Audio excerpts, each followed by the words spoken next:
శ్రీమాత్రే నమ. మిత్రులందరికీ శుభోదయం. ఈరోజు శ్రీ క్రోధినామ సంవత్సర శ్రావణ శుద్ధ పాడ్యమి సోమవారం. ఈరోజు ఆశ్లేష నక్షత్రం మధ్యాహ్నం 3:20 వరకు ఉంది. తదుపరి మక. ఈరోజు ఆగస్టు 5, 2024 తేదీ సోమవారం. ఈరోజు దుర్ముహూర్తం మధ్యాహ్నం 12:30 లాగైతే 1:22 వరకు ఉంది. మరలా తిరిగి దుర్ముహూర్తం మధ్యాహ్నం 3:05 లాగైతే 3:56 వరకు ఇవ్వడం జరిగింది. వజ్రం తెల్లవారుజాము 4:18 లాగైతే సూర్యోదయం వరకు కూడా వజ్రం ఇవ్వడం జరిగింది. ఈరోజు పంచాంగరీత్యా ఈ రకమైనటువంటి ఫలితాలు గోచరిస్తున్నాయి. అలాగే ఈరోజు నక్షత్రాలు అయినటువంటి ఆశ్లేష మక నక్షత్రాలు ఎవరికి తారావాలని కుదురుతున్నాం మనం పరిశీలించినట్లయితే భరణి, పొబ్బ, పూర్వాషాఢ ఈ నక్షత్రాల్లో జన్మించినటువంటి మన మిత్రులందరికీ కూడా ఈరోజు నక్షత్రాలు అయినటువంటి ఆశ్లేష మక నక్షత్రాలు అనుకూలంగా ఉంటాయి. అందువలన ఇప్పుడు చెప్పుకున్నటువంటి నక్షత్ర జాతకులందరికీ ఈరోజు శుభకరంగా ఉండే అవకాశం ఉంది. అలాగే ఈరోజు రాశి ఫలాలను మనం పరిశీలించినట్లయితే మేషరాశిలో జన్మించిన వాళ్ళకి అతి సామాన్యంగా ఉంటుంది. ఆకస్మిక ప్రయాణాలు చేయవలసిన అవసరం ఉంటుంది. వృషభ రాశిలో జన్మించిన వాళ్ళకి పరాక్రమంతోనేటువంటి ఆదాయం ఏర్పడతాయి. వీరు తలపెట్టినటువంటి ఏ కార్యక్రమమైనా కానీ ఈరోజు విజయవంతంగా పూర్తయ్యేటువంటి అవకాశం ఉంటుంది. మిథున రాశిలో జన్మించిన వాళ్ళకి ఆదాయ వనరులు పెరుగుతాయి. ధనాదాయం పెరిగేటువంటి అవకాశం ఉంటుంది. కర్కాటక రాశిలో జన్మించిన వాళ్ళకి కొద్దిపాటి కార్యజయం కలుగుతుంది. ఆరోగ్యం చేకూరుతుంది.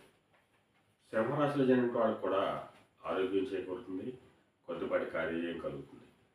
కన్యా రాశిలో జన్మించిన వాళ్ళకి చేసేటువంటి వ్యాపారాలు లాభసాటిగా సాగేటువంటి అవకాశం ఉంటుంది.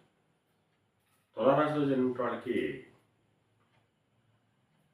నిరుద్యోగులకు ఉద్యోగ అవకాశాలు పెరిగేటువంటి అవకాశం ఉంటుంది. ఉద్యోగస్తులకు ప్రమోషన్ కానీ ఇంక్రిమెంట్లు కానీ పెరిగేటువంటి అవకాశం ఉంటుంది. వృశ్చిక రాశిలో జన్మించిన వాళ్ళకి పితృరాజధానికి సంబంధించిన శుభవార్తలు ఉంటారు. వారికి సంబంధించి తీసుకున్న నిర్ణయాలన్నీ కూడా ఈరోజు సఫలమయ్యేటువంటి అవకాశం ఉంటుంది. ధనురాశిలో జన్మించిన వాళ్ళకి అతి సామాన్యంగా ఉంటుంది. కార్యాటంకాలు ఏర్పడతాయి. ధనవ్యయం కలుగుతుంది. ఆరోగ్య భంగం ఏర్పడుతుంది. మకర రాశిలో జన్మించిన వాళ్ళకి కళత్రపూర్వక ధనలాభం కలుగుతుంది. కార్యజయం కలుగుతుంది. కుంభరాశిలో జన్మించిన వాళ్ళకి అంతర్గత బహిర్గత శత్రువుల వల్ల అనేక ఇబ్బందులు ఎదుర్కొనే అవకాశం ఉంది. అందువల్ల శత్రువుల పట్ల అప్రమత్తంగా ఉండవలసిందిగా తెలియజేయడం జరుగుతుంది.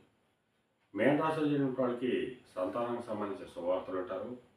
వారికి సంబంధించి తీసుకున్న నిర్ణయాలన్నీ కూడా ఈరోజు సఫలమయ్యేటువంటి అవకాశం ఉంటుంది. ఈరోజు ద్వాదశ రాశి ఫలితాలు ఈ రకంగా తెలియజేయడం జరిగింది.